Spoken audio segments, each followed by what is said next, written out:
vang bên sông Mê Công.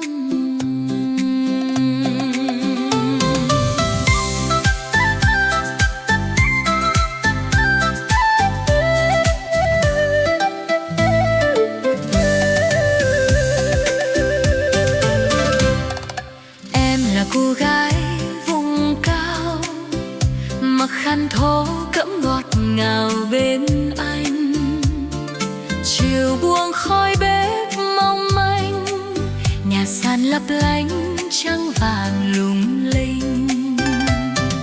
Tay em đơm cá ngoài đồng, mắt cười như nắng trên dòng suối xanh. Tiếng khen gọi gió mong manh cho mùa lúa chín thơm lành bạn xa.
Chiều về nhóm lửa nấu cơm, tiếng cười vang khắp buôn làng thân quen.